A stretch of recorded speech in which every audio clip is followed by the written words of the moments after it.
Hey everyone, how did you go with your challenges from last week? I loved reading about all the ways you were going to honour your inner child. Let me know if you managed to do all that dancing and all that tree climbing and all that book reading. I'd love to hear if you found that it just liberated you and brought you even more aliveness. I've been thinking about inner child stuff quite a lot lately. I was really moved by Dr. Christine Ford's testimony about the near rape incident when she was 15 years old. Really struck me that by giving her testimony in that way, she was in a way stepping up to rescue and defend her child self. And when we do that, when we are given a chance to stick up for our little selves as something that happened to us when we were a kid, it can unlock healing, it can unlock happiness for us. For me personally, it uncovered an incident that happened when I was 11 with a bunch of classmates that was a form of sexual trauma, and I'd buried it out of shame for so long because on some level I just kind of thought that I had brought it upon myself. And just this week I was able to talk about it, to share that story,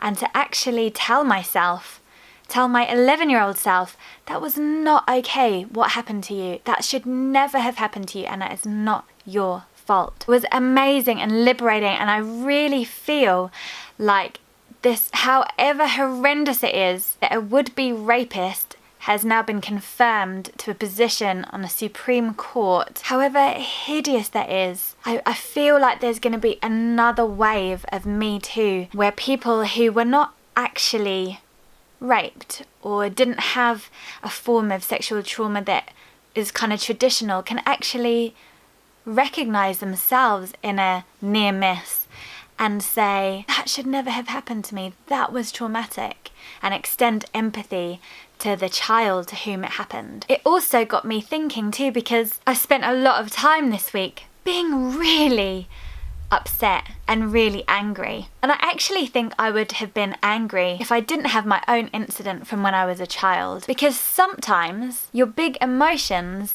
are valid exactly as they are, and we mustn't be afraid of them, and we don't have to dig around to see if there's a root cause. Women in particular, we can be so afraid of our anger. We're taught quite early on that it's not a female attribute, it's not feminine to rage and rant and feel those firestorms of anger. We're told to stop making a fuss, to get in control of ourselves, to pipe down. And actually, I want to spin that on its head. I want to say, sometimes your anger is perfect.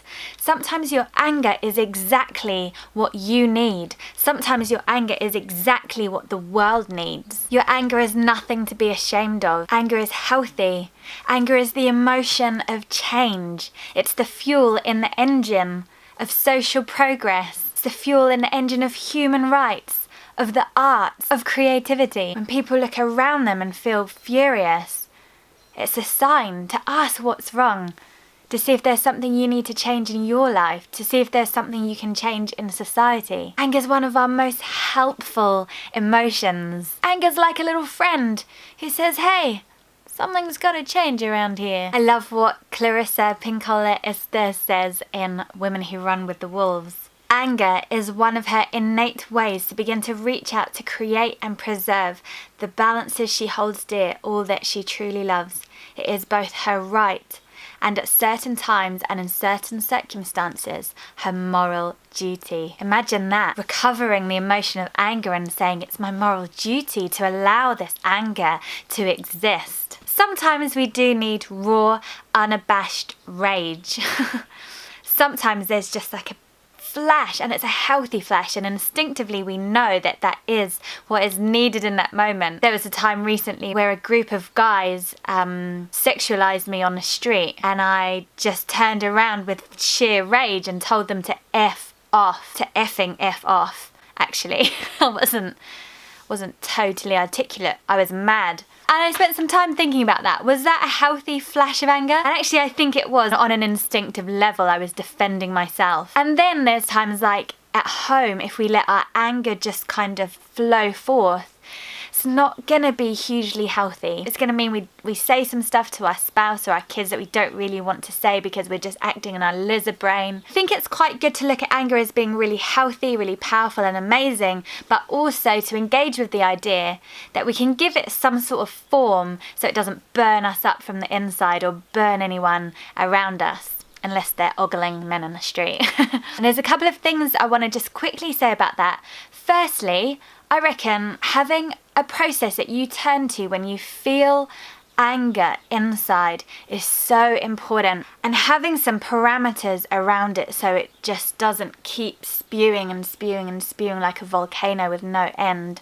It might be going to a beach and hurling rage at the ocean, because the ocean can take it, the ocean can handle your rage. Might be digging holes, might be rage dancing, or going for a drive in the car and just swearing. Swearing is actually a very handy, science tells us it's a handy linguistic tool for venting. It provides a role that not any other words in our vocabulary fulfills, so just bear that in mind. So embrace this idea that you can let your anger happen and flow out, but just not onto your children or onto your family members. Give it a flow into nature, give it a flow into your car, into something else. Allow it to come out. But also get to know yourself, get to know your regulation toolbox.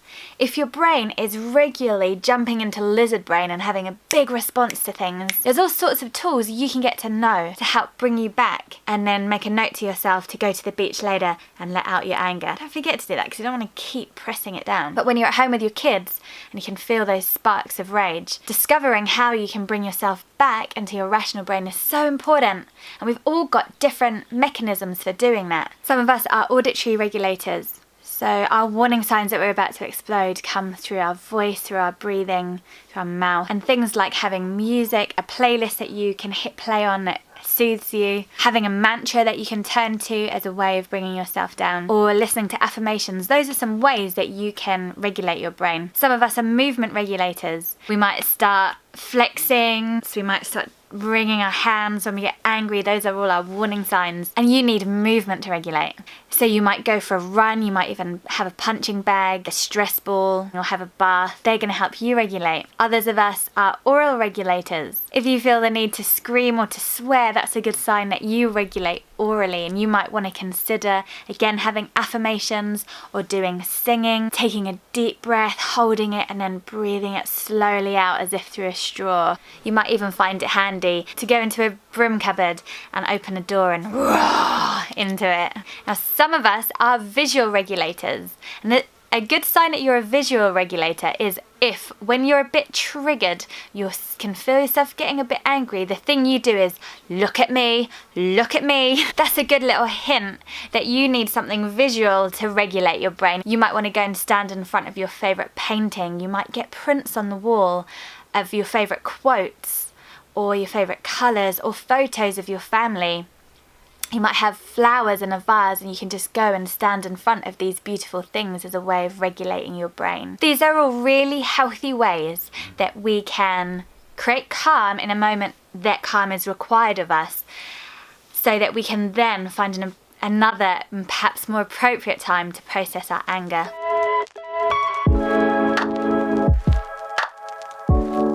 Recently, Tim and I had a bit of a Barney, and I was so angry that I threw a chair and kind of broke it, which was a total bummer.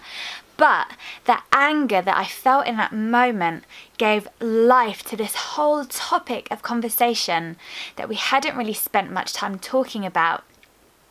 And we talked and we talked and we talked all day. We actually drove to a place where the kids would be happy, so Tim and I could just keep talking until we came to a resolution, and it was absolutely amazing. If I didn't feel that roar of anger inside, I would never have been led to delve so deeply into this topic with him. And recently my anger about a would-be rapist getting a lifetime pass to an upper realm of American society, my anger at that has stirred me to put a lot of effort into building a culture of consent. So I've written quite a big post this week by sharing my own story of what happened when I was 11, but also giving some ideas about how parents and communities can build a culture of consent in their homes and in all the different corners of their life. How do we actually dismantle rape culture? Powerful testimony is one way, absolutely,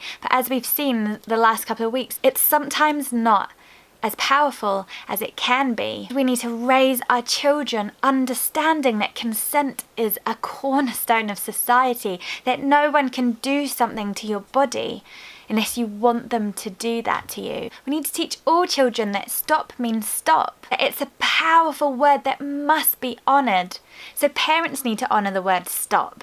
Even if your child is giggling because you're tickling them, if they say stop, you have to stop, and you say, I'm going to stop because you said stop, and that's a very powerful word. If you hear a child say stop to your child and your child doesn't honour it, you need to intervene and say, remember, stop is a very powerful word. We need to give our child a heads up, even our babies, before we give them a nappy change. We tell them what we're going to do, we let them know if we're going to move their body or put a jersey on.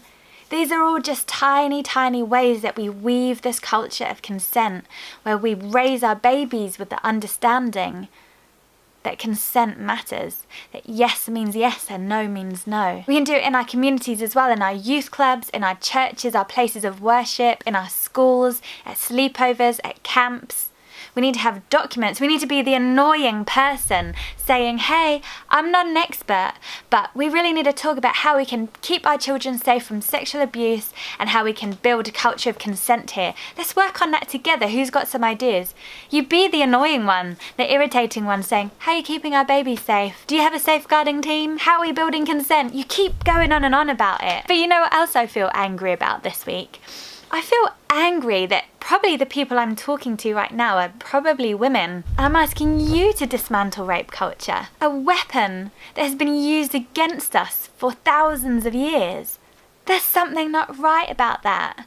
So I want to appeal to the few men who are watching this video, and I want to say this is your job. I want you to step up, to take on this challenge of creating a culture of consent. Defend your babies from unwanted kisses and cuddles. Stand up for them.